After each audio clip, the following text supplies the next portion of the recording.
এবং বিনম্রতার বৈশিষ্ট্য হবে। তার কারণ হচ্ছে ঈমান আনার পরে সে জানতে পেরেছে আল্লাহ রাব্বুল আলামিনের কর্তৃত্ব থেকে বেরিয়ে আসার ক্ষমতা কারো নাই। অহংকার করে যাব কোথায়, আস্ফালন করে যাব কোথায়? আল্লাহর রাজত্বের বাইরে, আল্লাহর ক্ষমতার বাইরে যাওয়ার ক্ষমতা তো কারোই নাই। সুতরাং অহংকার তার মধ্যে জায়গা পাবে না।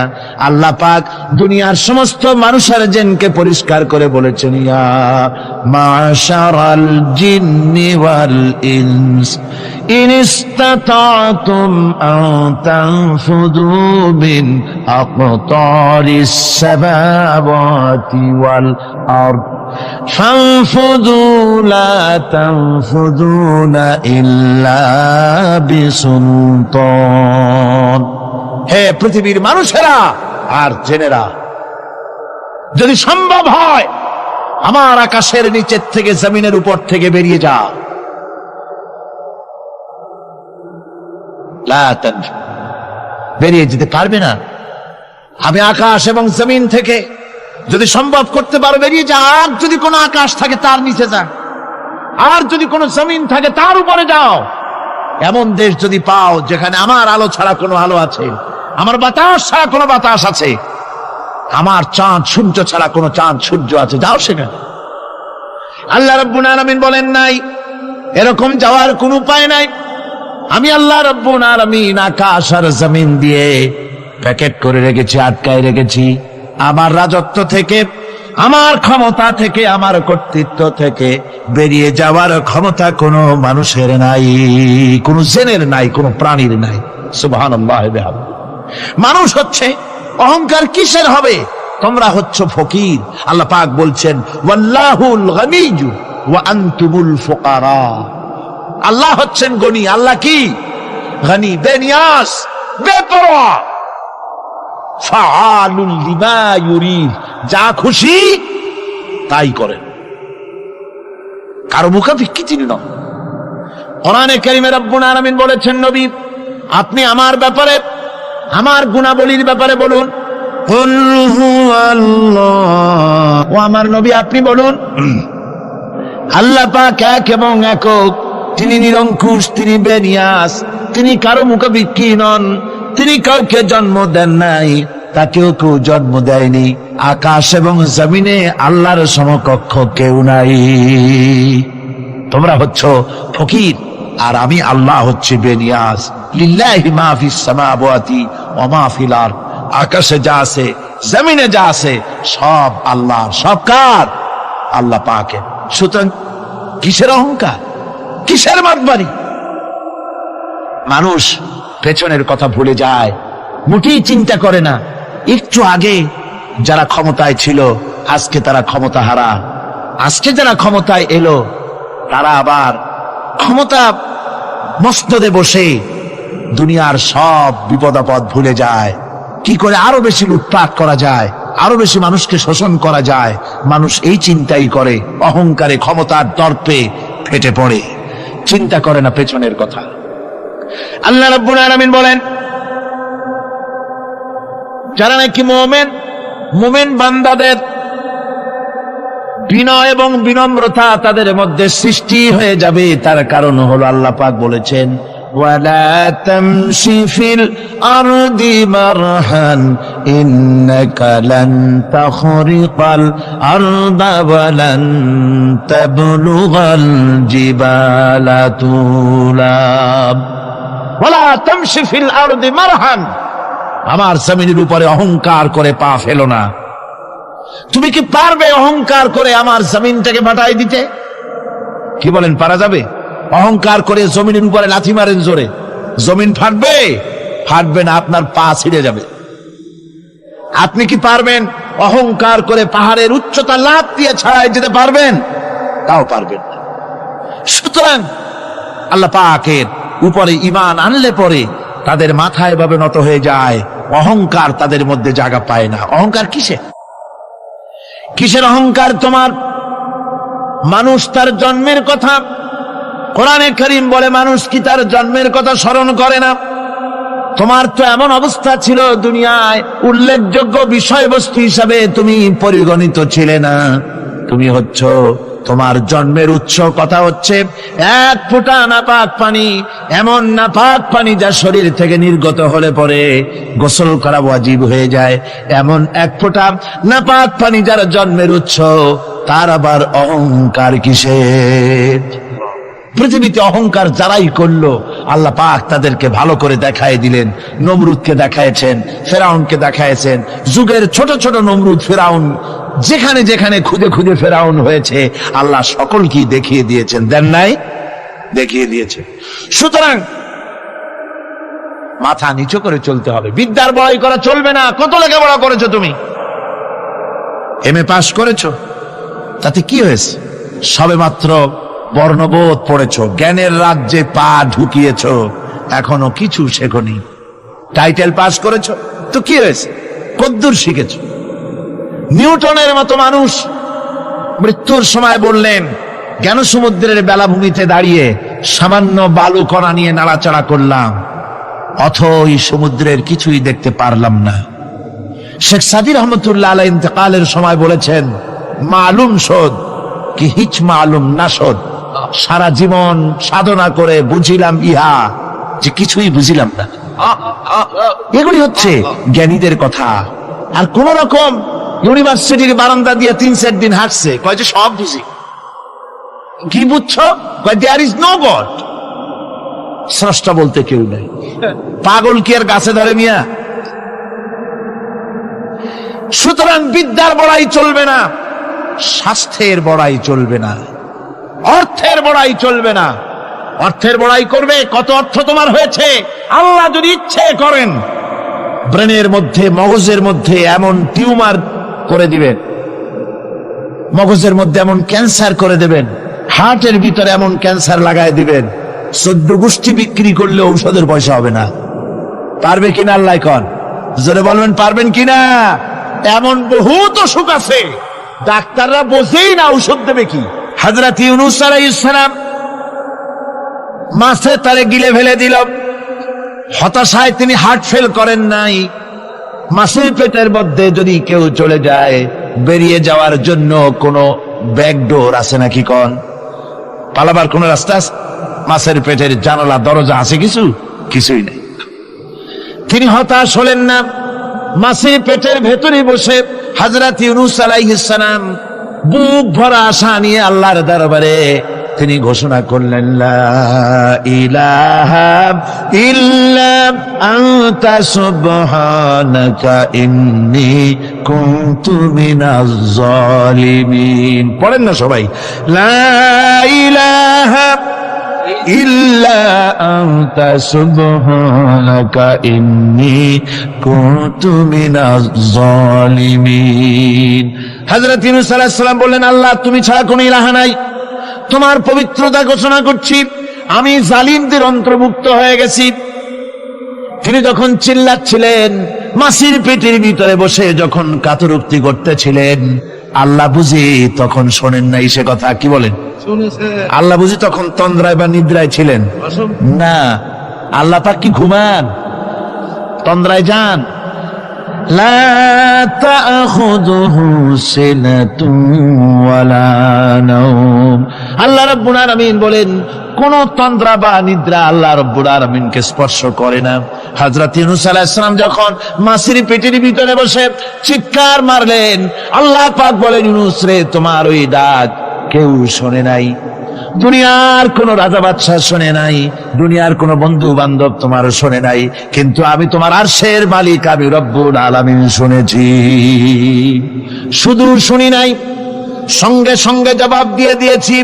ফাস্তাজাবনা লাহু ওয়া নাজ্জাইনাহু মিনাল গাম্মি। পড়েন, ফাস্তাজাবনা লাহু ওয়া নাজ্জাইনাহু মিনাল গাম্মি ওয়া কাযালিকা নুজিল মুমিনিন। আল্লাহ পাক বলেন, আমি জবাব দিলাম। মাছের পেটের ভিতরে বেদনা শুরু হয়ে গেল। মাছ আর তলদেশে শুয়ে থাকতে পারলো না, সাঁতরাতে পারলো না, মাছ ভেসে উঠল উপরে। পেটের যন্ত্রণায় মাছ কিনারায় চলে এসে বমি করে দিতে পারলে যেন বাঁচি, এই অবস্থা মাছের হলো। কিনারায় চলে এলো, বমি করে ইউনূস আলাইহিস সালামকে ফেলে দিল। মাছও বাঁচলো, ইউনূস আলাইহিস সালামও বাঁচলো।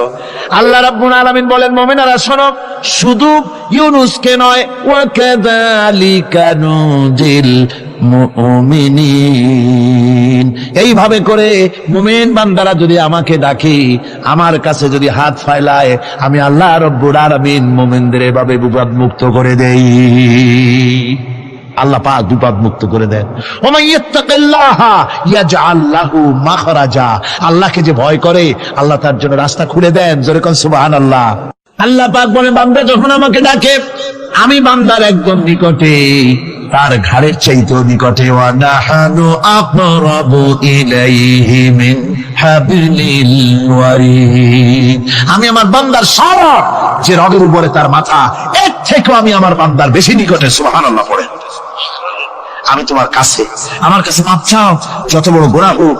وقال ربكم ادعوني استجب لكم, তোমার প্রভু তোমাকে ডেকে বলেছে আমাকে ডাকো, আমি মাফ করে দেব। সুবহানাল্লাহ।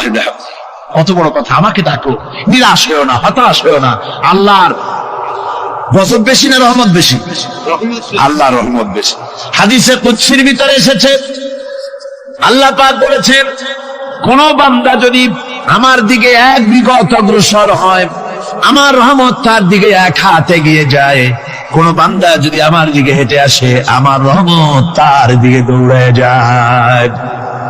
বান্দা যখন আল্লাহর দরবারে দুয়া উঁচু করে চোখের পানি ফেলে দেয়, মুসলিম শরীফের হাদিসের ভিতরে এসেছে, গভীর রাত্রে, রাতের তৃতীয় অংশে আল্লাহ রাব্বুল আলামিন প্রথম আকাশে আসেন আর ডেকে বলেন, পৃথিবীতে আছো নাকি কেউ গুনাহ করে জীবন বরবাদ করে দিয়েছো, আমার কাছে মাফ চাও। ঋণগ্রস্ত আছো, অসুস্থ আছো, অপমানিত আছো, কে আছো মাসলুম, আমাকে ডাকো, আমার কাছে বলো, আমি ডাকে সারা দেব, জীবনের আশা পূরণ করে দেব। ওই সময় যেই সমস্ত লোকেরা কাঁদে তাহাজ্জুদের নামাজ পড়ে, আল্লাহ জিজ্ঞেস করেন ফেরেশতারা, অমুক অমুক দেশ অমুক অমুক বান্দারা কাঁদে কেন? ফেরেশতারা বলে, রব্বুল আলামিন তুমি তো ভালো করে জানো। আল্লাহ বলেন, জানি, তবুও তোমাদের মুখে শুনতে চাই। তারা বলে, রব্বুল আলামিন তোমার এই বান্দা গুনাহ করেছি, গুনার জন্য মাফ চায়, জাহান্নাম থেকে বাঁচতে চায়। আল্লাহ পাক বলেন, ফেরেশতারা আমার এই বান্দারা আমারে দেখেছে নাকি? বলে দেখে নাই। বলে আমার দোজখ দেখেছে নাকি? বলে না, তাও দেখে নাই। আমার বেহেশত দেখেছে নাকি? বলে না, তাও দেখে নাই। আল্লাহ পাক বলেন, ফেরেশতারা সাক্ষী থাকো, ওরা আমাকে দেখে নাই, আমার বেহেশত দোজখ কিছুই দেখে নাই, শুধুমাত্র আমার নবীর কথা, আমার কোরআনের কথা বিশ্বাস করে আরামের ঘুমকে হারাম করে যেভাবে তারা কাঁদতেছে, সাক্ষী থেকে যাও ফেরেশতারা, আমার রহমতের দরিয়ায় জোশ মেরেছে, আমার ওই ক্রন্দনরত বান্দাগুলিকে আমি আল্লাহ মাফ করে দিলাম। সুতরাং মুমিন বান্দা যারা, আল্লাহর মুমিন বান্দা যারা, এই ইমানের কোয়ালিটি, এটাও হতাশায় নিরাশায় ভেঙে পড়বে না। গুনাহ তো মানুষই করে, গুনাহ হয়ে গেছে, মাপ চাও। তোমার গুনাহ কদ্দুর? তোমার গুনাহ যদি হয় পাহাড় সমান, আল্লাহর রহমত আকাশ সমান। জাহান্নামের কঠিন শাস্তি থেকে বাঁচতে হলে আল্লাহর প্রতি ঈমান আনতে হবে। আর ঈমান আনলে যে কোয়ালিটি গুলি হওয়া উচিত, সেগুলি আমি আপনাদের সামনে আলোচনা করছি। এরপর আরেকটি কোয়ালিটি হবে মুমিনের, তা হলো কঠোর কঠিন বিপদে অবিচল থাকবে, বিপদে ভেঙে পড়বে না। বিপদ আপদ, শত্রুতা, ক্ষয় ক্ষতি যা কিছু হয় সবই আল্লাহর পক্ষ থেকে, এটা মেনে নিতে হবে এবং ধৈর্য ধারণ করতে হবে। বিপদ মুসিবত শুধু উম্মতের জন্য নয়, দুনিয়ার সমস্ত নবীদের বিপদ এসেছে, হয় নাই? নবীদের বিপদ আসে নাই? কোরআনে কারীম থেকে শুনুন, আল্লাহ রাব্বুল আলামিন বলেন, ওয়া কাযালিকা জাআলনা লিকুল্লি নাবিয়্যিন আদুওয়াম মিনাল মুজরিমিন। আল্লাহ পাক বলেন, এমনি করে আমি সকল নবীদের শত্রু বানিয়ে দিয়েছি, সব পাপিষ্ঠ আর অপরাধ প্রবণ লোকদেরকে। প্রত্যেক যুগে নবীদের শত্রু ছিল, প্রত্যেক যুগে নবীদের কি ছিল? শত্রু ছিল। সে শত্রু কারা ছিল? আল্লাহ পাক বলছেন, নবীদের শত্রু ছিল পাপিষ্ঠ আর অপরাধ প্রবণ লোক এরাই ছিল নবীদের দুশমন। রাসূলগণের অবস্থা যদি এই হয়, তাহলে তার উম্মত, ওই দিনের ধারক বাহক যারা, তাদের বুঝি বিপদ আপদ হবে না নাকি? হবে কিনা?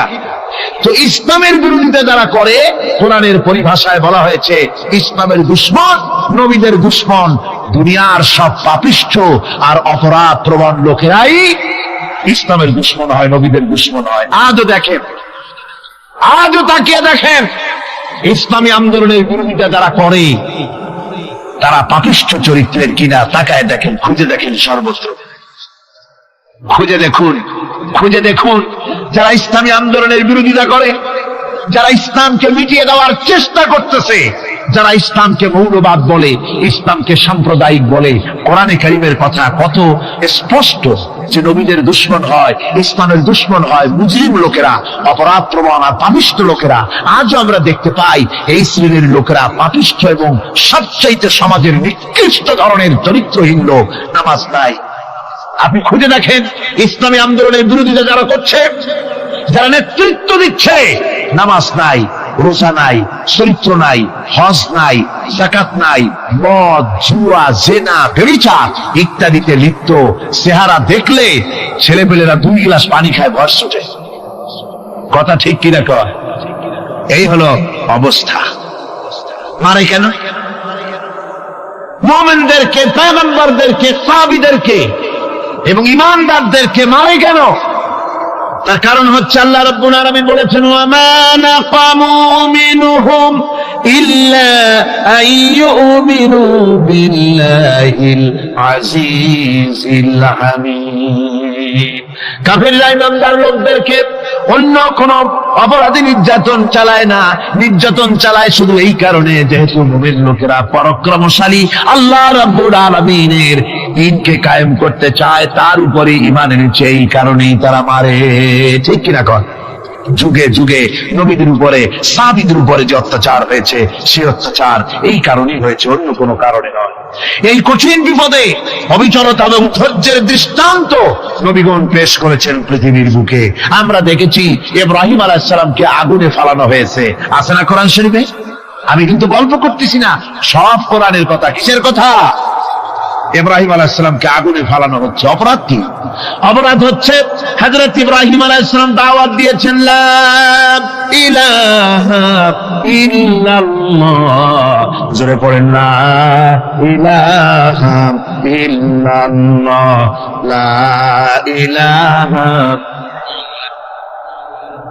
লা ইলাহা ইল্লাল্লাহ মুহাম্মাদুর রাসূলুল্লাহ। হযরত ইব্রাহিম আলাইহিস সালাম দ্বীনের দাওয়াত দিয়েছেন, এক আল্লাহর দাওয়াত দিয়েছেন, ঈমানের দাওয়াত দিয়েছেন। আর কোন অপরাধ ছিল না।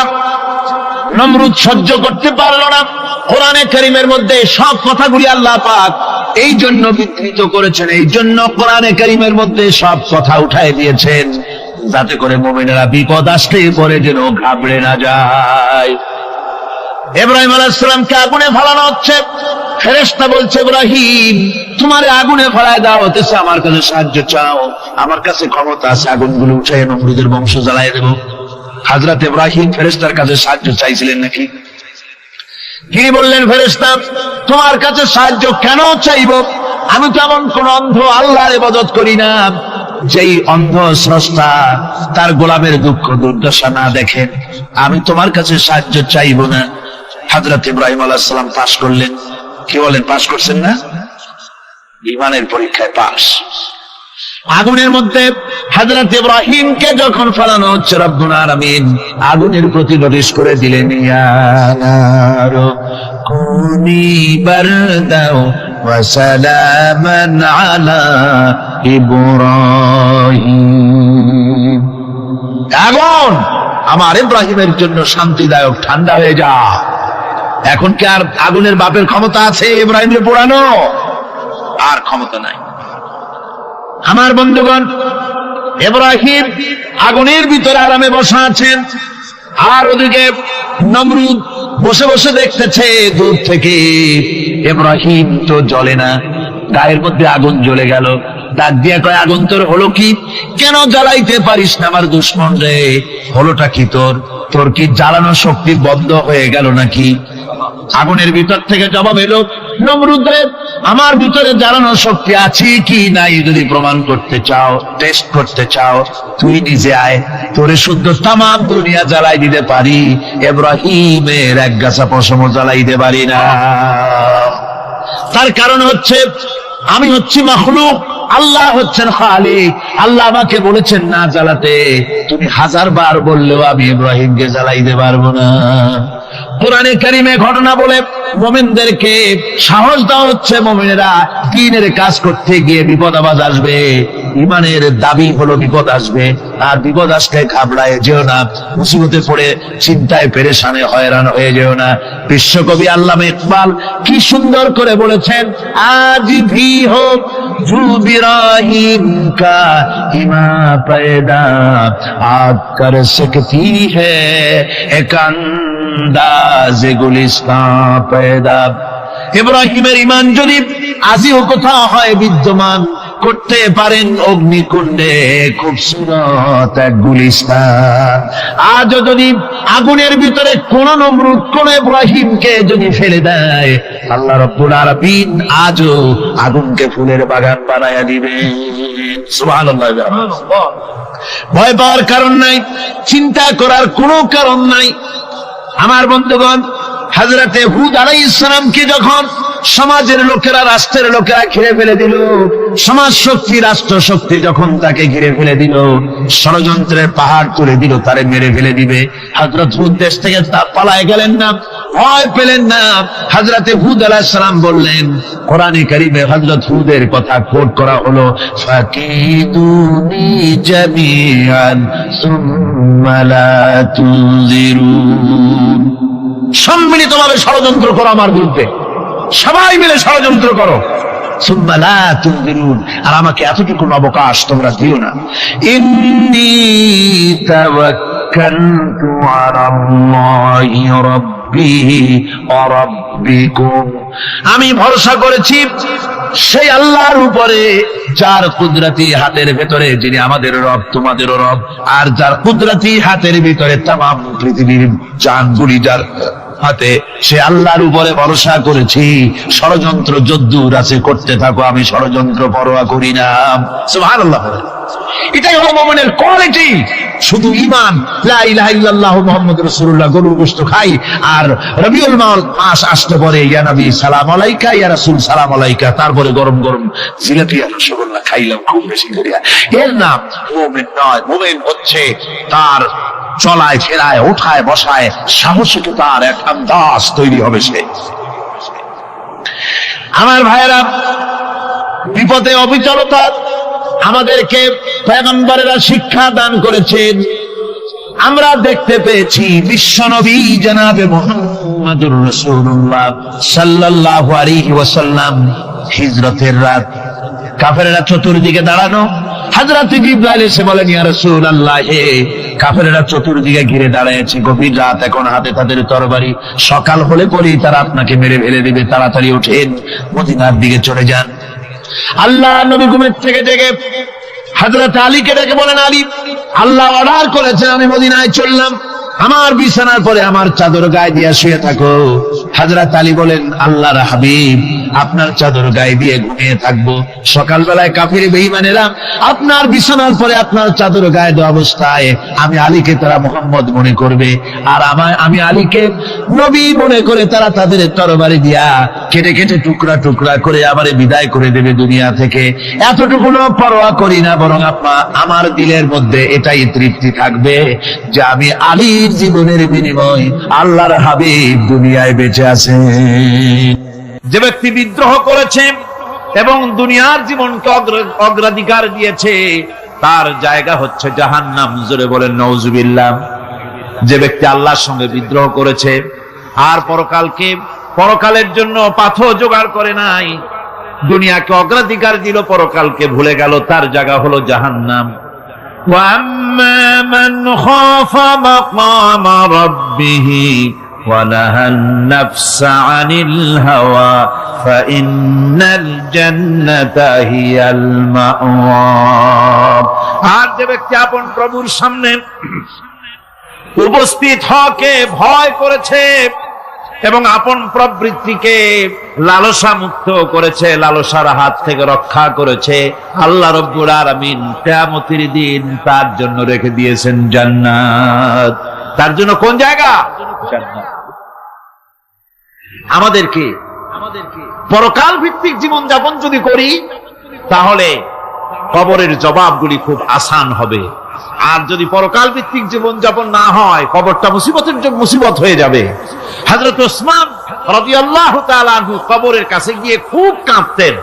সাহাবায়ে কেরাম প্রশ্ন করেছেন, হুজুর, রাসূল করিম সাল্লাল্লাহু আলাইহি ওয়াসাল্লাম যখন জান্নাত ও জাহান্নামের ওয়াজ করেন তখনও তো এত বেশি আপনি কাঁদেন না, যত বেশি কাঁদেন কবরের কাছে এসে, কারণ কি?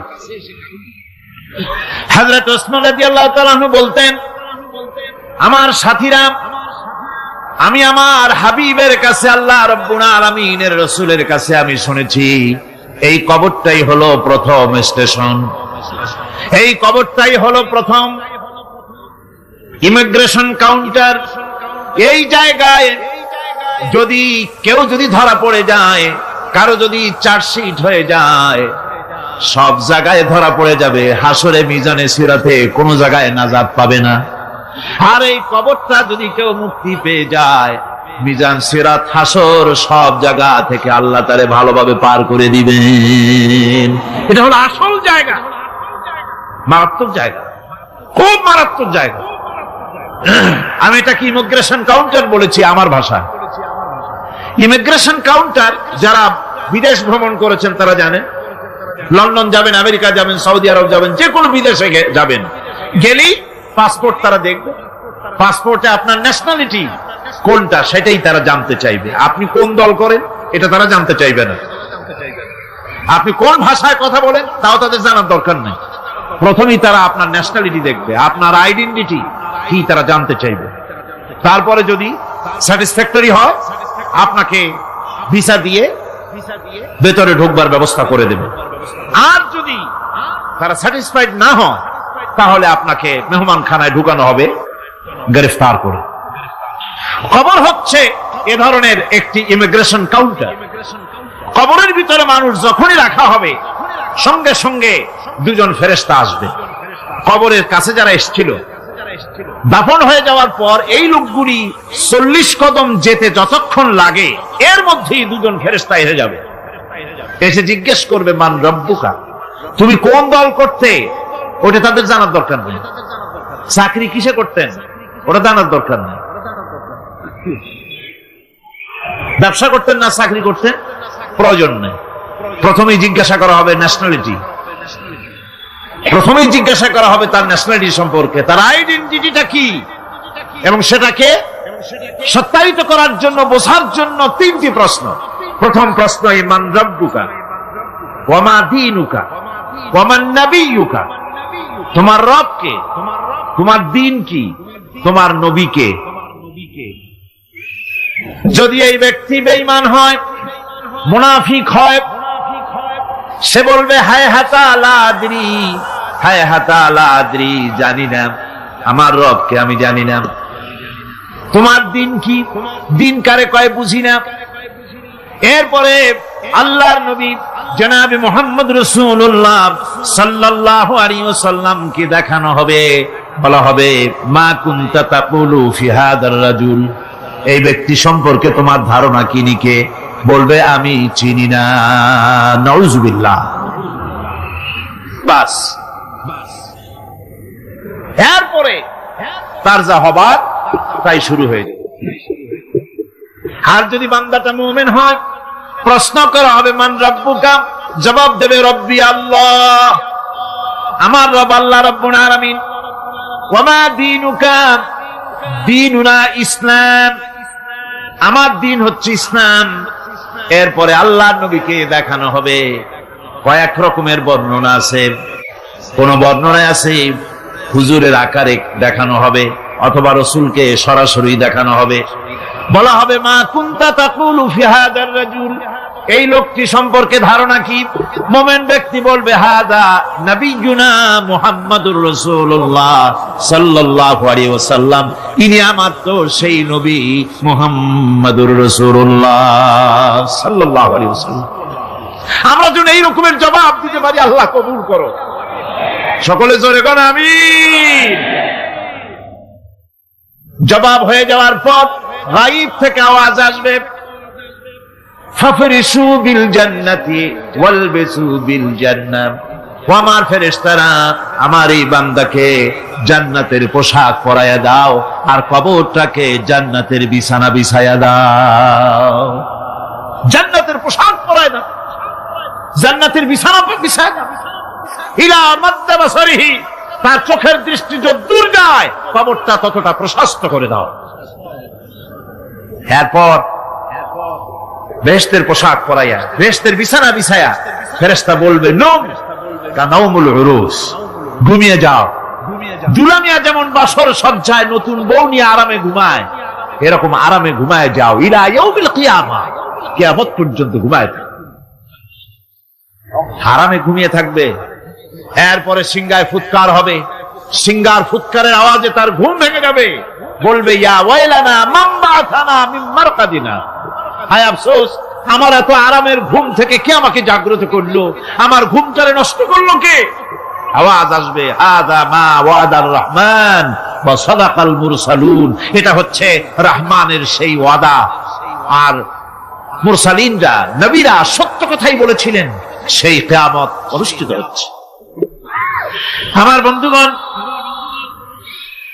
সেজন্য এই দুনিয়ার মোহে পড়ে থাকলে পরে দুনিয়ায় যারা অগ্রাধিকার দিবে দুনিয়াকে পরকালের তুলনায়, জবাব দিতে পারবে না কবরের ভিতরে গিয়া। আর যারা পরকালকে অগ্রাধিকার দিবে, দুনিয়ার চাইতে পরকালকে বেশি অগ্রাধিকার দেবে, আর আল্লাহর ভয় কলিজার ভিতরে রাখবে, কবরের জবাব সঠিকভাবে দিতে পারবে, কিয়ামতের দিন আল্লাহ রাব্বুল আলামিন তাদের জন্য জান্নাত দান করবেন। জোরে বলেন আমিন। দুনিয়াটা হচ্ছে দুনিয়া যেখানে আমরা আছি। আমি আগেই বলেছি দুনিয়া হচ্ছে আদনা শব্দ থেকে এর উৎপত্তি হয়েছে।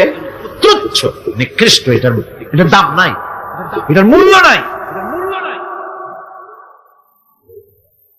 হযরত ইবনে কাইয়িম রাহিমাহুল্লাহ নওয়ারাল্লাহু মারকাদাহু ওয়া জাআলাল জান্নাতা মাথওয়াহু, হযরত ইবনে কাইয়িম তিনি বলছেন, সুন্দর করে বলছেন দুনিয়া সম্পর্কে, মা মাদা ফিদ দুনিয়া আহলামুন ওয়া মা বাকিয়া মিনহা আমানি ওয়াল ওয়াক্তু বাইনাহুমা দাইউন।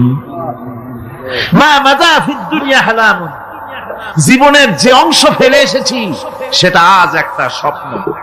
ওয়া মা বাকিয়া মিনহা আমানি, আর জীবনের যে অংশ সামনে বাকি আছে সেটা এখন একটা আকাঙ্ক্ষা। ওয়াল ওয়াক্তু বাইনাহুমা দাইউন, আর এর মাঝখান থেকে সময় সব চলে যাচ্ছে। কত বড় কথা চিন্তা করেছেন? জীবনের যে অংশ ফেলে এসেছি তা আজকে স্বপ্ন, তা আজ কি বলেন? স্বপ্ন। আর সামনে যা আছে সেটা আকাঙ্ক্ষা, আর মাঝখান থেকে সময় সব চলে যাচ্ছে। এরপরে তিনি বলছেন ওয়ামান ইয়াসহাবিদ দুনিয়া ইয়াকুন মিসলা কাবিদিন আলাল মাই খালাতুহু ফুরুজুল আসাবিঈ। দুনিয়াদারের অবস্থা হচ্ছে এই, কেউ যদি দুই হাতে পানি খামসায় ধরে, দুই হাতে কি ধরছে বলেন? দুই হাতে পানি খামসায় ধরেছে, খুব মজবুত করে ধরেছে, 2 মুঠ পানি। বলেন থাকবে কতটুকু? কতটুকু থাকবে?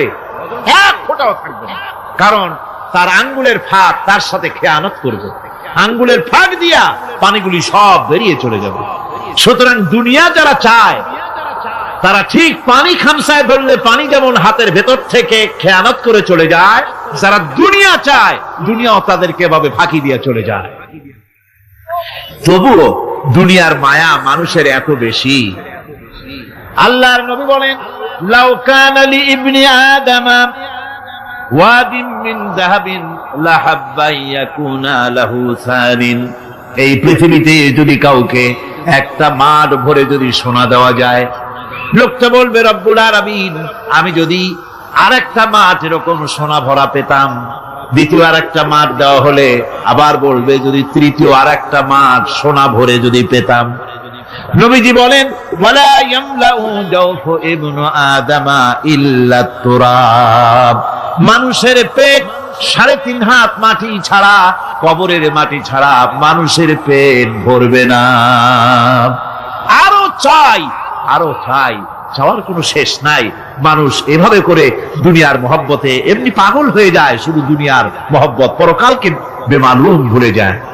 আমি কিন্তু এই কথা বুঝাতে চাই নাই যে পরকালের মহব্বতে, পরকালের ভয়তে বা পরকালের জন্য দুনিয়া আপনি বাজার ঘাট, বেচা কিনা, ব্যবসা বাণিজ্য সবকিছু ভুলে যান, না তা নয়। ভুল বোঝার কোনো কারণ নাই। পরকালকে অগ্রাধিকার দিতে হবে, মানে দুনিয়াটা চিরস্থায়ী জায়গা নয়। চিরস্থায়ী হচ্ছে কোনটা? আখিরাত। চিল্লা এখন কোনটা? সুতরাং এখানে যা করতে হবে, আখিরাতে জবাবদিহিমূলক জীবনযাপন করতে হবে।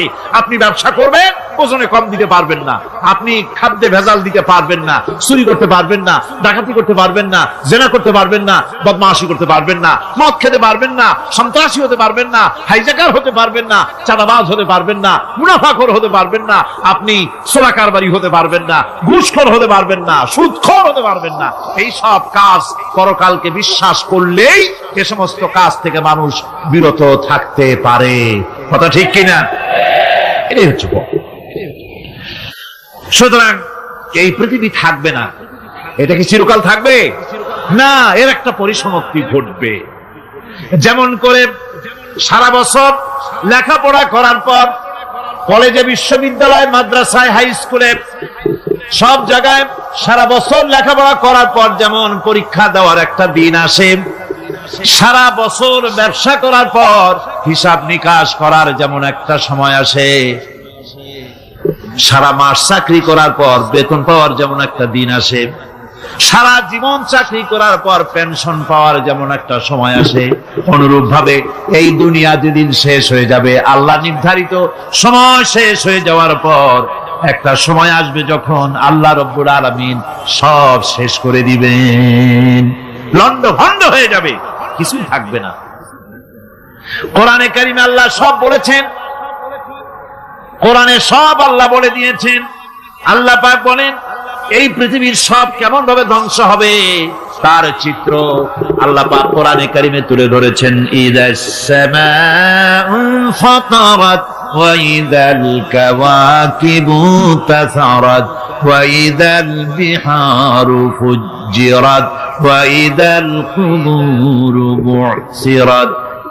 যখন আকাশসমূহ দীর্ঘ বিদীর্ণ হয়ে যাবে, তারকাগুলি বিক্ষিপ্ত হয়ে ছিটকে পড়বে, আর সমুদ্রগুলি উচ্ছ্বসিত হয়ে পড়বে, কবরগুলি সব তার ভেতরে যা আছে উদ্গীরণ করে দেবে, তারকাগুলি স্থিমিত হয়ে যাবে। এরপরে সমস্ত আকাশগুলি সিজিল্লিল কুতুব, কিতাবের পৃষ্ঠার মতো একটার পরে একটা ঠাস ঠাস করে পড়তে থাকবে, চূর্ণ বিচূর্ণ হয়ে ভেঙে চুরে একাকার হয়ে যাবে। পাহাড়গুলিকে উড়িয়ে দেওয়া হবে, চন্দ্র এবং সূর্য একাকার হয়ে যাবে। আল্লাহ রাব্বুল আলামিন বলেন ফাইদা বারিকাল বাসার ওয়া খাসাফাল কমার ওয়া জুমিআশ শামসু ওয়াল কমার।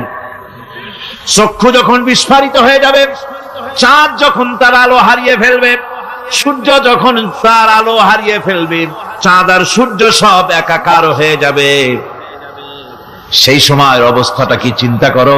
মানুষ হয়রান হয়ে দৌড়াদৌড়ি করবে। ওয়াহুমিলাতিল আরদু ওয়াল জিবালু ফাদুক্কাতা দাক্কাতান ওয়াহিদা। জমিন এবং পাহাড়গুলির মধ্যে আল্লাহ রাব্বুল আলামিন সংঘর্ষ বাঁধিয়ে দিবেন, পাহাড়গুলি ভেঙে চুরে টুকরা টুকরা হয়ে যাবে, পাহাড়গুলি উঁচু করে জমিনের উপরে আছাড় মেরে আল্লাহ রাব্বুল আলামিন ভেঙে চুরে চুরমার করে দিবেন। সুবহানাল্লাহ। ওয়া তাকুনুল জিবালু কালইনিল মানফুস, পাহাড়গুলো পেঁজা ধোনা তুলার মতো করে উড়িয়ে দেওয়া হবে, পাহাড় উড়ে যাবে। সুবহানাল্লাহ। পাহাড় পাথরের তৈরি করা পাহাড়, এই পাহাড়গুলি তুলার মতো হয়ে উঠবে কিভাবে? আমি এই দৃশ্য নিজের চোখে কিছুটা হলেও দেখছি। আজ থেকে 10 দিন আগে আমি ইতালি সফর করে এসেছি। ইটালির রাজধানী রোম। রোম প্রাচীন সভ্যতার লালন ভূমি। কোরআনে কারিমে সূরায়ে রোম রয়েছে, এই রোম সেই রোম। এখানের বাদশার কাছে রাসূল করিম সাল্লাল্লাহু আলাইহি সাল্লাম হেরাক্লিয়াসের কাছে চিঠি পাঠিয়েছিলেন, সেই রোম। 12 থেকে 15,000-এর মতো বাংলাদেশি মুসলমান সেখানে আছে। জুমার দিন, যেদিন আমি গেলাম তার পরের দিনই জুমা ছিল। জুমার নামাজ পড়লাম ভ্যাটিকানের কাছেই বিশাল মসজিদ, ইউরোপের ভিতরে সবচাইতে বড় মসজিদ এটা।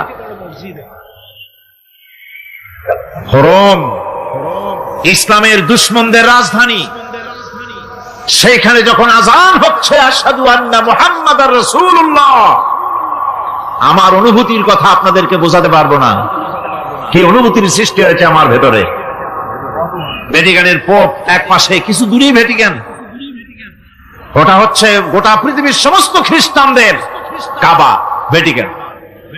তার পাশেই বিশাল মসজিদ, সেখানে নামাজ পড়লাম। চিন্তার ভেতরে আসলো আল্লাহ রাব্বুল আলামিন তার হাবিবের নাম, তার তাওহীদ, তার রিসালাতকে কিভাবে বিশ্বময় ছড়িয়ে দিলেন। আবু জাহেল চাইছিল মুহাম্মদ সাল্লাল্লাহু আলাইহি ওয়াসাল্লামকে স্তব্ধ করে দেবে মক্কার জীবনেই। কত বদনাম, সাহের, কাহেন, কাযযাব, শায়ের, নাউযুবিল্লাহি মিন যালিক, কত গালাগালি করলো।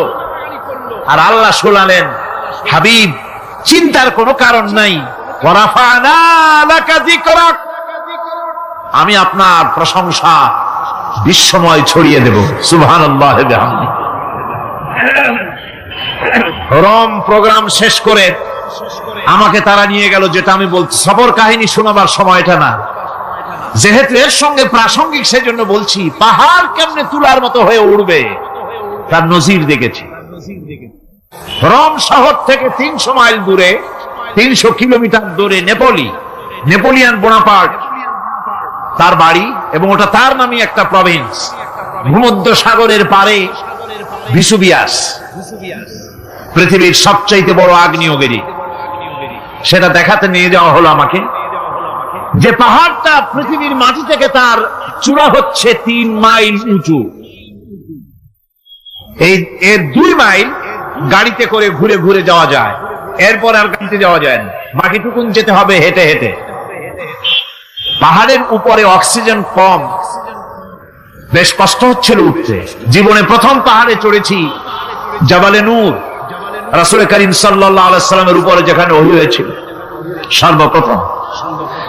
পাহাড় চড়ার একটা অভিজ্ঞতা ওখান থেকে আমার কিছুটা হয়েছিল। খুব কষ্ট হলো বাকি 1 মাইল উঠতে। যখন ভিসুভিয়াসের একদম শীর্ষে চলে গেছি, সেখানে গিয়ে আমার সাথে 15-20 জন লোক ছিল। আমি নিজে আল্লাহু আকবার বলে আমার গলা থেকে আওয়াজ বেরিয়ে গেল। আমি দেখতে পেলাম ভিসুভিয়াসের শীর্ষে বিশাল গর্ত। আমার মনে হয় গর্তটা এই মাঠের 1/4 হবে। এই মাঠের 1/4 হবে গর্তটা। সেই গর্তটার গভীরতা হচ্ছে 1.5 কিলোমিটার। এইখান থেকে পাথরগুলি উত্থিত হয়েছে, আগ্নেয়গিরি পাথর আগুনে গলে লাভা হয়ে এগুলি পাহাড় বেয়ে উপচে পড়েছে, চতুর্দিকে 12 মাইল ছড়িয়ে গিয়েছে। আমার মনে পড়লো ওয়াকুদুহান নাস ওয়াল হিজারা, জাহান্নামের আগুনের ইন্ধন হবে মানুষ আর পাথর। আমি সেখানে সেজদায় পড়ে গিয়া কান্নাম আর বললাম, আল্লাহ জাহান্নামের আগুন হারাম করে দিও আমাদের জন্য।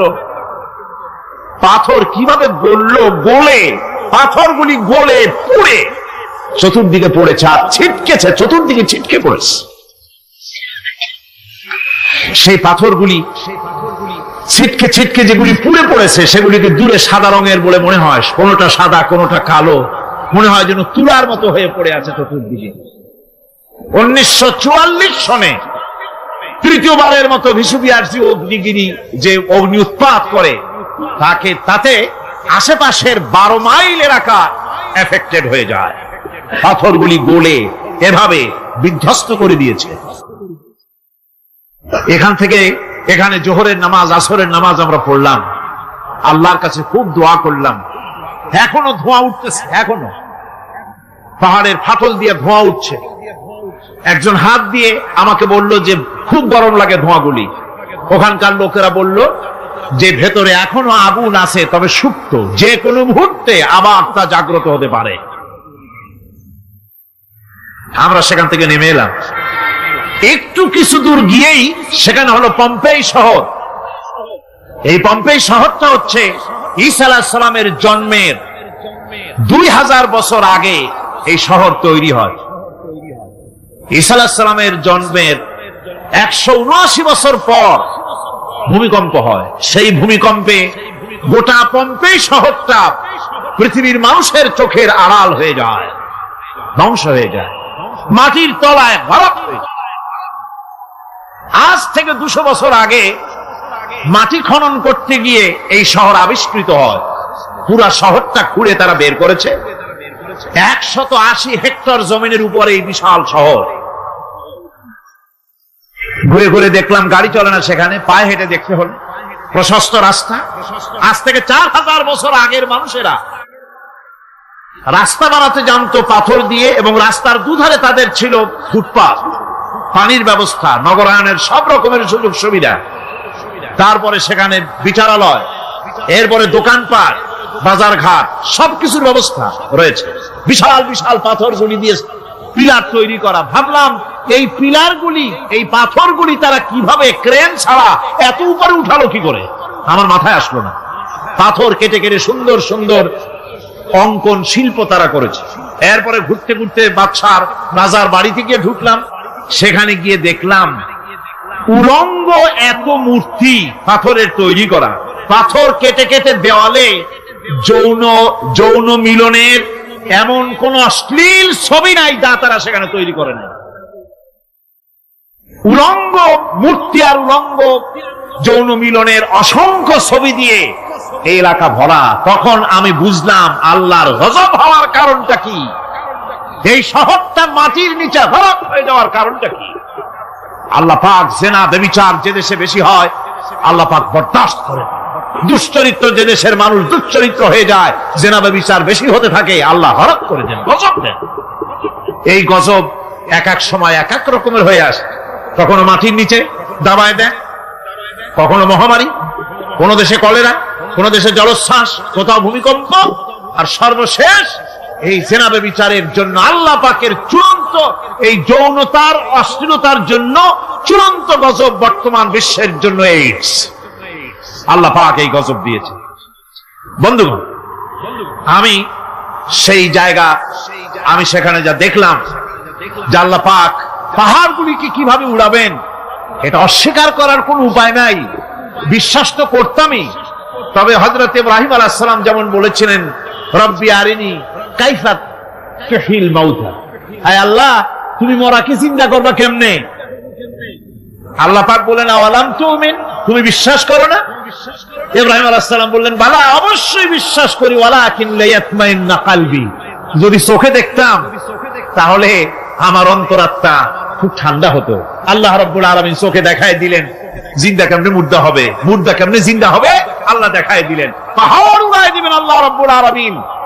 একথা কলিজার মধ্যে তার উপর ঈমান বিশ্বাস, কিন্তু আল্লাহ চোখে দেখাইছেন, ঈমান আরো মজবুত হয়েছে, যা ছিল আরো মজবুত হয়েছে। সুবহানাল্লাহ। আল্লাহর ভয়তে কলিজা কেঁপেছে। আমি পাহাড়ের উপরে কেঁদেছি, জার হয়ে কেঁদেছি। বন্ধুগণ, আল্লাহ সুবহানাহু ওয়া তাআলা এই জন্য বলেছেন, কুল সিরু ফিল আরদ, আমার জমিন ঘোরো, ভালো করে দেখো, কাইফা কানা আকিবাতুল মুকাজ্জিবিন, মহাসত্যকে যারা অস্বীকার করেছে তাদের পরিণতি আমি কি করে দিয়েছি, এগুলি চোখে ভালো করে তাকায় দেখো। আমার বন্ধুগণ, সুতরাং এই পৃথিবীর অবসান হবে, এই পৃথিবী ধ্বংস হবে, এই পৃথিবী চূড়ান্ত ভাবে শেষ হয়ে যাবে। ও হ্যাঁ, আরেকটি কথা বলতে হয়, সেটা হচ্ছে যে এই রোম থেকে আর একটু দূরে 900 মাইল দূরে হচ্ছে সিসিলি। 900 মাইল দূরে, সেখানে এই সিসিলি মুসলমানেরা শাসন করেছিল 350 বছর। সেই সিসিলিতে রয়েছে 360টা মসজিদ মুসলমানদের করা। সমস্ত মসজিদগুলি আজ তালা বন্ধ, একটা মসজিদও খোলা নাই। সেখানকার মুসলমানেরা ওয়াজ শুনতে এসেছিল রোমে। আমি তাদের জন্য পরামর্শ দিয়েছি যে গভর্নমেন্টের কাছে তোমরা দাবি জানাও যে অন্তত একটা মসজিদের দরজা আমাদের জন্য খুলে দাও।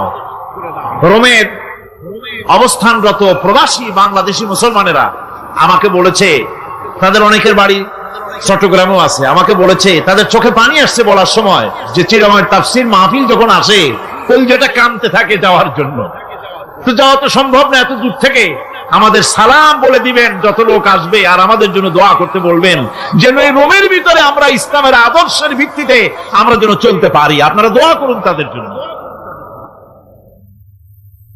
ভাইরা আমার, এই পৃথিবী একদিন পরিসমাপ্তি ঘটবে এবং আল্লাহর দরবারে আমাদেরকে উঠতে হবে এবং সেখানে আমাদের বিচার হবে। সেখানে আমাদের কি হবে? বিচার হবে।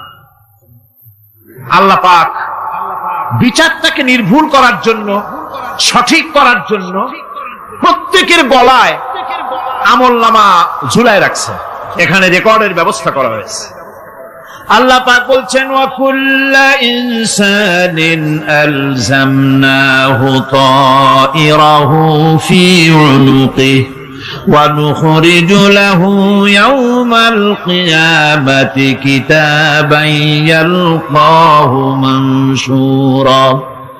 আল্লাহ পাক বলেন, প্রত্যেকের ভালো মন্দ কর্মফল, কর্মলিপি আমি তার গলায় ঝুলায় রেখেছি। কিয়ামতের দিন সে নিজের কাছে স্পষ্ট সব দেখতে পারবে, কোন জিনিস বাদ পড়বে না। তার গলায় তার আমলনামা ঝুলানো আছে, সব রেকর্ড হতেছে। আমরা যা করছি সবগুলি রেকর্ড হয়ে যাচ্ছে। বর্তমান বিজ্ঞানীরা আবিষ্কার করেছে যে মানুষের শরীরের ভিতরে ডিএনএ আছে, রক্তের ভিতরে ডিএনএ, এটা একটা কোডর। মানুষের রক্তের ভিতরে ডিএনএ আছে। যেমন তার ব্রেনের ভিতরে কতগুলি কোষ আছে, এক একটা কোষ এক এক ধরনের কাজ করে, অনুরূপ ভাবে তার শরীরের ভিতরে রক্তের ভিতরে ডিএনএ আছে। এই ডিএনএটা কি? এই ডিএনএটা হচ্ছে, এই ডিএনএ একটা কম্পিউটারের মতো কাজ করতেছে। লোকটা কি করবে, কোথায় যাবে, সে ভালো হবে মন্দ হবে কি হবে, সব তার ডিএনএর মধ্যে রেকর্ডকৃত আছে। এটা বোঝার জন্য একটা সুন্দর দৃষ্টান্ত দেওয়া যায়। যেমন এই কাগজটাকে আপনারা মনে করুন একটা গাড়ির একটা ব্লুপ্রিন্ট, একটা গাড়ির ব্লুপ্রিন্ট। এখানে লেখা আছে গাড়ি কিভাবে তৈরি হবে। এই কাগজটা নিয়ে ঘরের মধ্যে রেখে দিলেন। এখন এই কাগজটা থেকেই অটোমেটিক গাড়ির উইন্ডো তৈরি হলো, শিল তৈরি হলো, গাড়ির বডি তৈরি হলো, চেসিস তৈরি হলো, টায়ার তৈরি হলো, ইঞ্জিন তৈরি হলো, ব্যাটারি তৈরি হলো, পেট্রোল নিল, আর কোন রকমের ড্রাইভার ছাড়াই গাড়ি চলতে আরম্ভ করলো। এই কথাটা যদি মনের মাথার মধ্যে আনতে পারেন যে এটা কিভাবে হইতে পারে, এতে লেখা অনুযায়ী যেভাবে হওয়া যদি সম্ভব হয়, অনুরূপ ভাবে মানুষের রক্তের ভিতরে ডিএনএ এরা আবিষ্কার করেছে। এর ভিতরে মানুষের ভালো মন্দ, কোথায় যাবে কি করবে, সবকিছুর মধ্যে রয়েছে।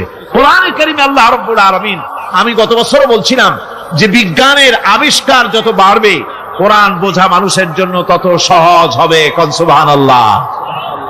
কোরআন বোঝা মানুষের জন্য তত সহজ হবে। সুতরাং মানুষের গলার সাথে আল্লাহ পাক বলছেন যে একটা আমলনামা আমি ঝুলাই দিয়েছি তার গলার সাথে। সে যা করতেছে ওখানে সব লিপিবদ্ধ হচ্ছে, কম্পিউটারাইজড, কম্পিউটারের মতো এগুলি সব গ্রহণ করতেছে। এগুলি কিয়ামতের দিন তার সামনে হাজির করা হবে। কিয়ামতে যখন আমলনামা তার সামনে দিয়ে বলা হবে, ইকরা কিতাবাকা কাফা বিনাফসিকাল ইয়াওমা আলাইকা হাসিবা, তাকে বলা হবে নিজের কর্মলিপি নিজেই পড়ো, আজ তুমি তোমার নিজের হিসাব নিতে যথেষ্ট। বন্ধুগণ, এই মাহফিলে যত লোক আমরা বসে আছি, আমরা আমাদের হিসাব নিতে যথেষ্ট না আরেকজন লাগবে? কোন আমরা যথেষ্ট কিনা? কথা বোঝেন নাই। আমি বলতে চেয়েছি এটা, আমরা যদি এখন চোখ বুঝে চিন্তা করি যে পিছনের জীবনে কি করেছি মনে পড়বে নাকি পড়বে না? বলেন সবাই, পড়বে কি পড়বে না? ছোটবেলায় কবে পায়ের নিচে কাঁটা ফুটেছিল, কবে কোথায় আছাড় খেয়েছিলেন, কবে কার বেল তাল আম কাঁচা আম চুরি করে খেতে গিয়ে কিল খেয়েছিলেন, তারা খেয়েছিলেন, তাকে এখন মনে নাই? আছে। তাহলে কি ওই তাল বেল চুরি করতে গিয়ে যে কিলটা খাইছিলেন সেটাও মনে আছে, ভালো মন্দ সব মনে আছে। তাহলে কোন হোটেলের রুমে কি করছিলেন, কোন স্কুলে কোন কলেজে কি করছিলেন, তারপরে জীবনে ছোট বড় ঘটনাগুলি সব বুঝতে মনে পড়বে না? এবার হিসাব করেন, মনে যদি পড়ে এবার হিসাব করেন আপনি জান্নাতি না জাহান্নামী। আপনি আপনার নিজের হিসাব নেওয়ার জন্য যথেষ্ট। তাকে হিসাব করতে বলা হবে, তোমার হিসাব, তোমার নিজের হিসাব নেওয়ার জন্য তুমি যথেষ্ট, তোমার হিসাব তুমি নিজেই করো, এটা পড়ো। আর সেই কিয়ামতের দিন কোন সাহায্যকারী মিলবে না। লান তানফাকুম আরহামুকুম ওয়ালা আওলাদুকুম ইয়াউমাল কিয়ামাহ। লান তানফাকুম, কিয়ামতের দিন কোনো ফায়দা হবে না, অবশ্যই কোনো ফায়দা হবে না, কোনো উপকারে আসবে না। কিয়ামতের দিন তোমার সন্তান, তোমার স্ত্রী, তোমার মাল, তোমার সম্পদ কোন উপকারে আসবে না কিয়ামতের ময়দানে। সেদিন সব তোমার সাথে বিচ্ছেদ করবে, সব পালায় যাবে। সেখানে উৎকোষেরও কোনো কারবার নাই যে ঘুষ টুস দিয়া, ফেরেশতাদের কোন রকম বুঝবাজ দিয়া, আলাদা কোন চোরাগলি পথ দিয়া একেবারে ফুট করে ভেস্তে চলে যাবেন, এমন কোন সুযোগ নাই। অনেকে বলে হুজুর এমন কিছু দোয়া শিখায় দেন যাতে ওই সব জেহাদ বোমা এগুলি খুব ভয় পাই, ওসব রাস্তা টাস্তা না, খুব সহজে কিছু দোয়া দুরূদ করিয়া আস্তে করে জান্নাতে চলে যাওয়া যায়, এরকম একটা দোয়া, এরকম একটা পথ বলে দেন। আমি বলি ভাই, এরকমের কোন চোরাগলি আমার রাসূল আবিষ্কার করতে পারেন নাই। আল্লাহর পয়গম্বরের ওই ধরনের কোন পথ আবিষ্কার করতে পারেন নাই। সেখানে কিয়ামতের দিন কাউকে উৎকোষ গ্রহণ করার কেউ নাই, উৎকোষ দেওয়া যাবে না। আর উৎকোষ দিবি নেবা কি, আপনার কাছে কিছু নাইও, থাকলেও নেওয়ার কেউ নাই।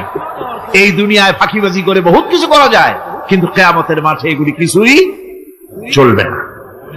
আল-ইয়াওমা লা ইয়ানফা'ু মালুন ওয়ালা বানুন। কিয়ামতের দিন ধন সম্তান সন্ততি আর সম্পদ কোনো কাজে লাগবে না। সেদিন শুধু আমল, আমল যদি ভালো হয় কাজে লাগবে, আমল খারাপ হবে সব শেষ হয়ে যাবে। আল্লাহ রাব্বুল আলামিন নবীজিকে ডেকে বলেছেন, নবী আপনি বলেন, কুল মা কুনতু বিদআম মিনার রাসূল, আপনি বলুন আমি কোন নতুন রাসূল নই, আমার আগে অনেক নবী রাসূল পৃথিবীতে এসেছেন, তারা বিদায় হয়ে গেছেন। আমি জানি না কিয়ামতের দিন আল্লাহ রাব্বুল আলামিন আমার সাথে কি ব্যবহার করবেন, আর আমি এও জানি না যে কিয়ামতের দিন আল্লাহ পাক তোমাদের সাথে কি ব্যবহার করবেন। এই আয়াত নাযিল হওয়ার পর আল্লাহর হাবিব তার মেয়েকে ডাকলেন, জামাইকে ডাকলেন, নাতিদেরকে ডাকলেন, আহলে বাইতদেরকে ডাকলেন, আর বললেন, ও আমার মেয়ে কলিজার টুকরা ফাতেমা গো শোনো, কেবলমাত্র আয়াত নাযিল হয়ে গেল, আল্লাহ পাক আমাকে শুনাইছেন কিয়ামতের দিন আমি জানি না আমার সঙ্গে কি ব্যবহার করা হবে, আর এও জানি না যে তোমাদের সাথে কি ব্যবহার করা হবে। ও আমার কলিজার টুকরা মেয়ে ফাতেমা, কিয়ামতের দিন মুহাম্মদ সাল্লাল্লাহু আলাইহি সাল্লামের মেয়ে, এই হিসাবে তোমার নাজাতের ফয়সালা হবে না। ও আমার কলিজার টুকরা নাতি হাসান আর হোসেন, কিয়ামতের দিন মুহাম্মদ সাল্লাল্লাহু আলাইহি সাল্লামের নাতি হিসাবে ফয়সালা হবে না। ও আমার জামাই হযরতে আলী, কিয়ামতের দিন আমার জামাই হিসাবে নাজাতের ফয়সালা হবে না। আমল যদি ভালো হয় ফয়সালা ভালো হবে, জান্নাতে চলে যাবে। আমল যদি খারাপ হয় কার নাতি কার জামাই দেখা হবে না। সুবহানাল্লাহ। কঠিন কিয়ামতের মাঠ। এই পরকালের বিশ্বাস যদি কলিজার মধ্যে ঢোকে মানুষ ভালো হয়ে যাবে। কোন সুবহানাল্লাহ। আপনাদের দৃষ্টিতে পারবে। কথার জবাব যে দিলেন না, পুলিশে কি মানুষের চরিত্র ভালো বানাইতে পারবে? পুলিশের চরিত্র ভালো বানাবে কেনা, সেটাই তো কথা।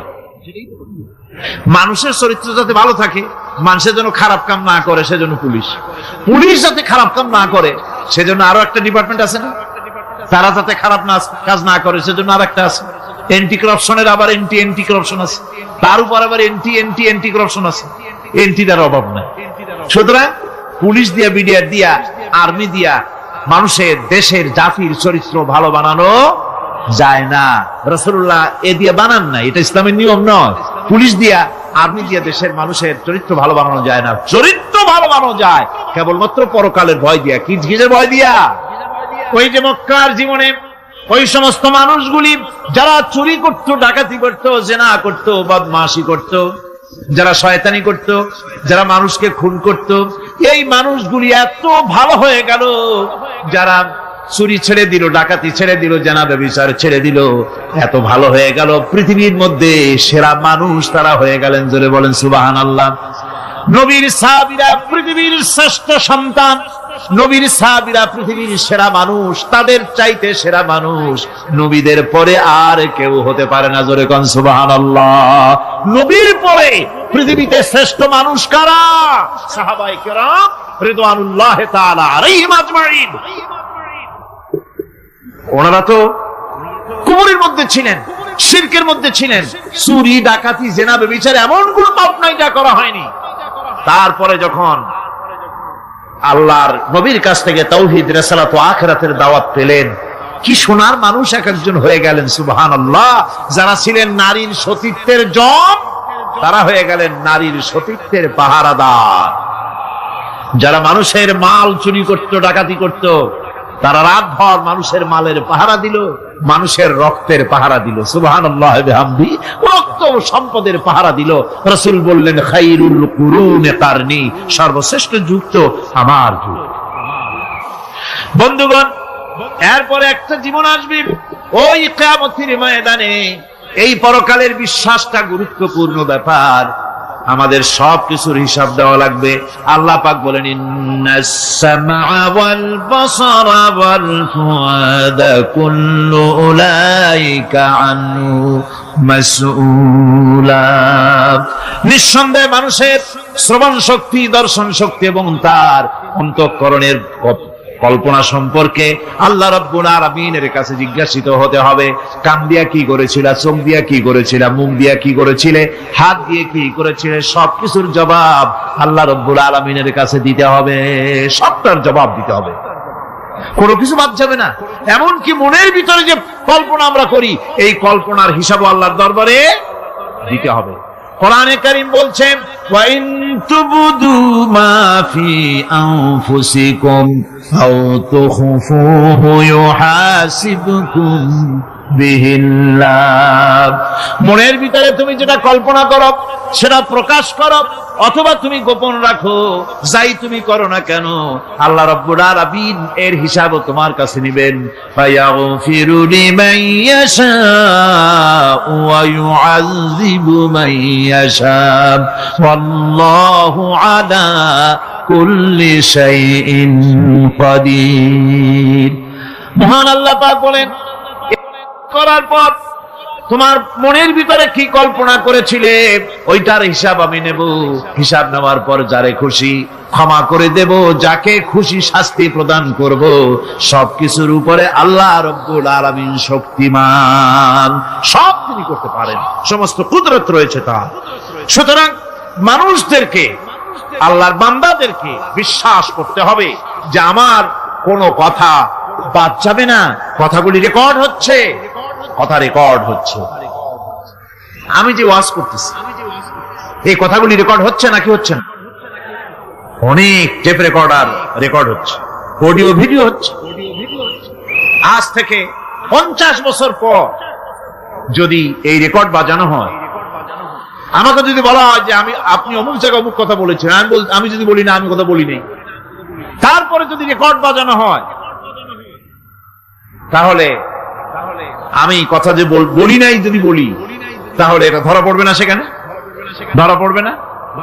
তাহলে এই মানুষের কথা প্লাস্টিকের ফিতায় রেকর্ড করে 50 বছর, 100 বছর, 200 বছর, 500 বছর যদি প্লাস্টিকের ফিতায় এটাকে চলচ্চিত্র করে অথবা টেপ রেকর্ডারে করে যদি ধরে রাখা যায়, এই বুদ্ধিটা কে দিলেন কন্ত দেখি?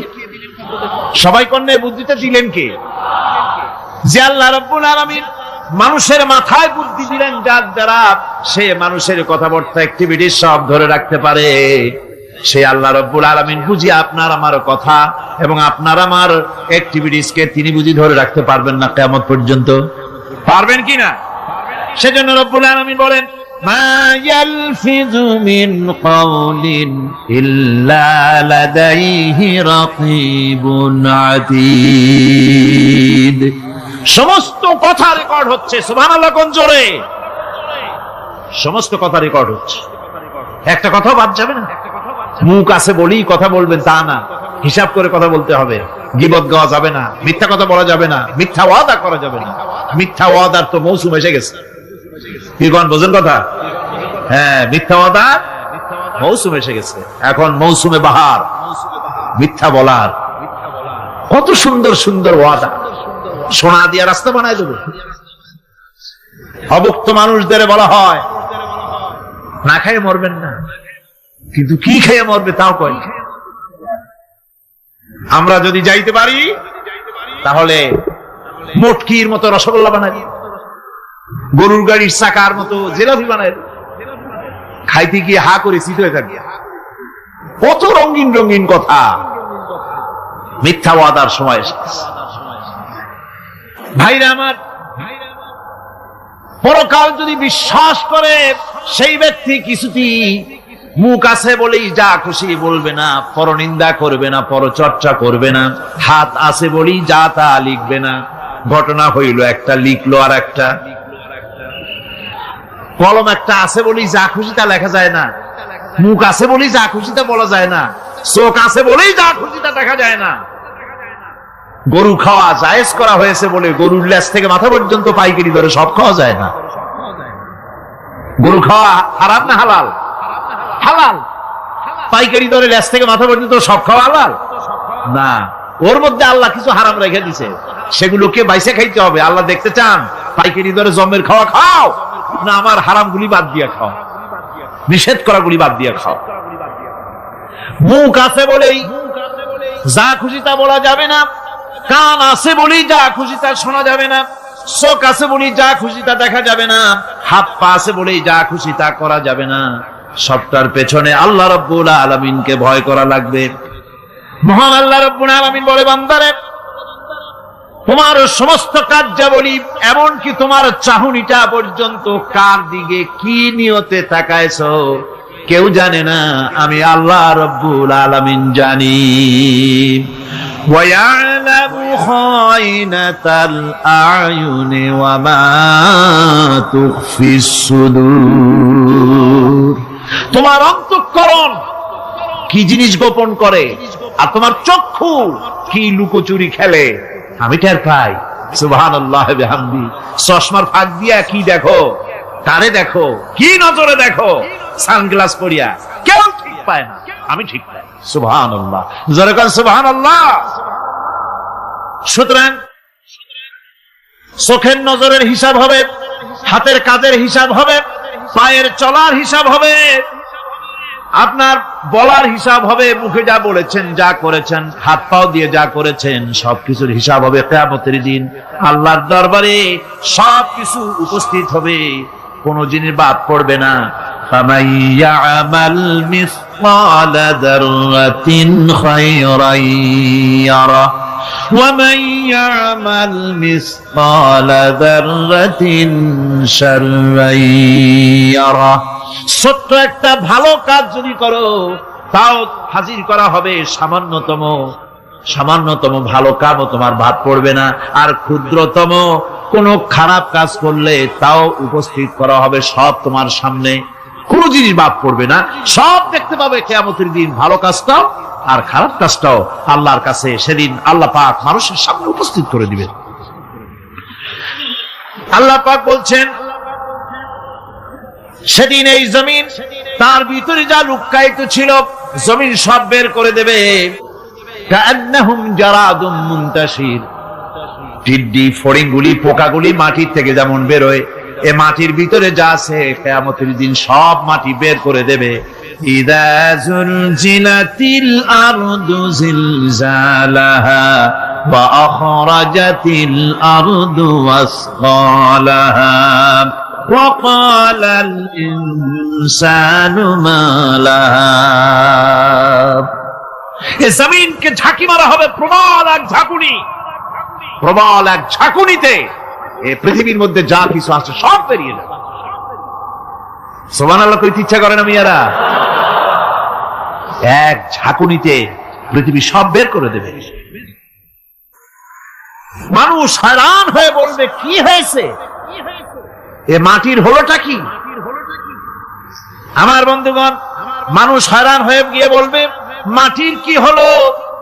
আল্লাহ রাব্বুল আলামিন বলেন ইয়াউমাইযিন তুহাদ্দিসু আখবারাহা বিআন্না রাব্বাকা আওহালাহা। জমিনের উপরে যা ঘটেছে জমিন তা সব বের করে দেবে, সব প্রকাশ করে দেবে। আর এটা এই জন্য হবে যেহেতু তার রবের হুকুম হয়েছে, তার রব হুকুম করেছে বের করে দে। জমিনের ভিতরে আছে যা সব বেরিয়ে যাবে, আকাশ ভেঙে পড়বে, পাহাড় উড়ে যাবে, জমিনের ভিতরে যা আছে সব উপরে চলে আসবে।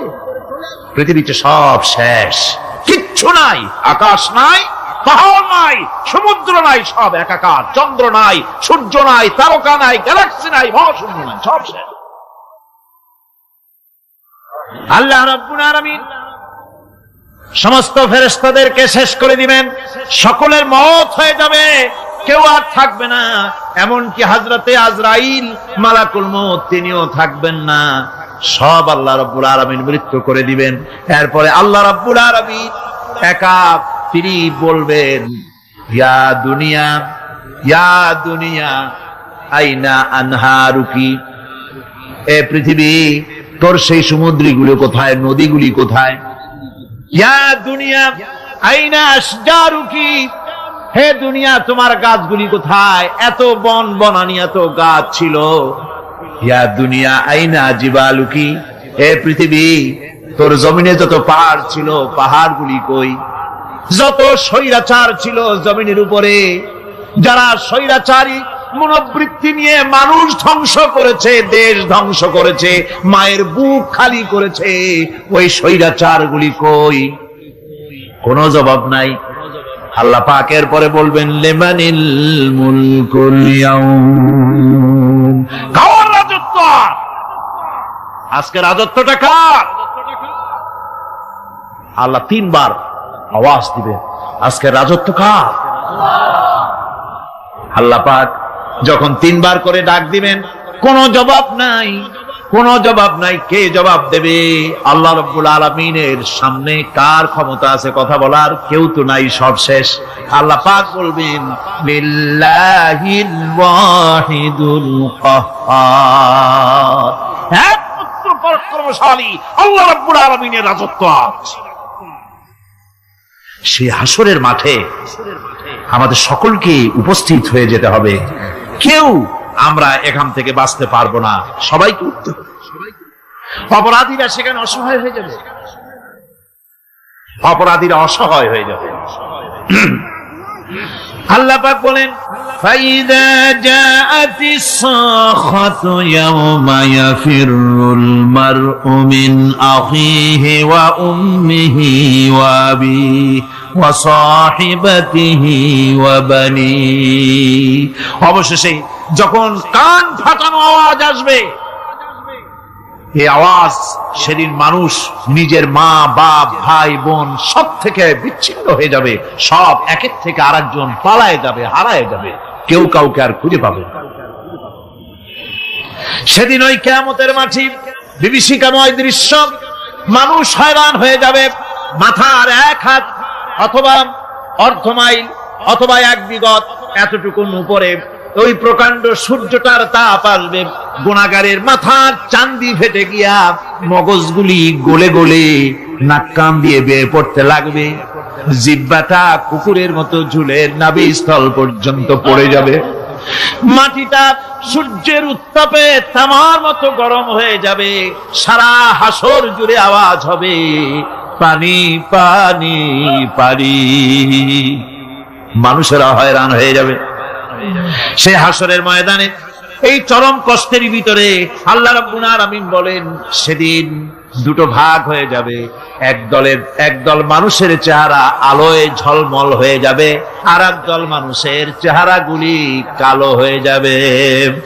উজুহু ইয়াওমাইদিন মুসফিরাতুন দাহিকাতুন মুস্তাবশিরা ওয়া উজুহু ইয়াওমাইদিন আলাইহা গাবারা।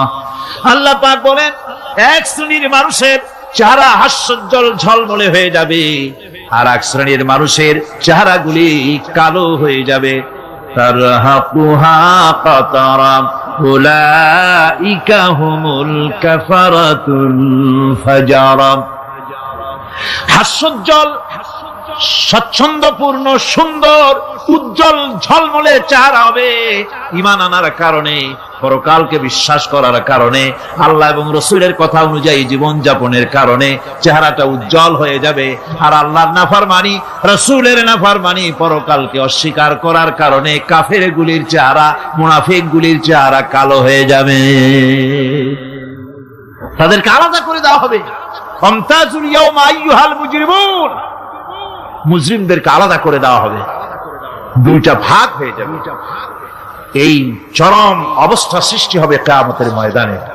সেদিন রাসূল করিম সাল্লাল্লাহু আলাইহি ওয়াসাল্লাম উম্মতের জন্য সুপারিশ করবেন। সেই সুপারিশ যেন আমাদের করতে পারেন, সেজন্য আমাদেরকে তৈরি করতে হবে, সে ধরনের যোগ্য আমাদেরকে বানাতে হবে। বন্ধুগণ, এই পরকালীন জীবন, এর সম্ভাবনা, এটা যে হবে এবং সেই পরকালে আমাদের সকলকে যে উঠতে হবে, কিয়ামতে আল্লাহর কাছে জীবনের সবকিছুর জবাবদিহি করতে হবে, এই ভীতি সৃষ্টি করতে চায় আল্লাহ পাক মানুষের ভেতরে। আল্লাহ পাকের চাইতে মানুষের কল্যাণকামী আর কেউ আছে? চিল্লায় কোন আল্লাহর চাইতে, বিশ্ববাসীর সৃষ্টি জগতের কল্যাণকামী আল্লাহর চাইতে, রাসূলের চাইতে বেশি কেউ কি আছে? সে আল্লাহ পাক সব বলে দিলেন, ওপেন সিক্রেট করে দিলেন, সব গোপন ফাঁস করে দিলেন।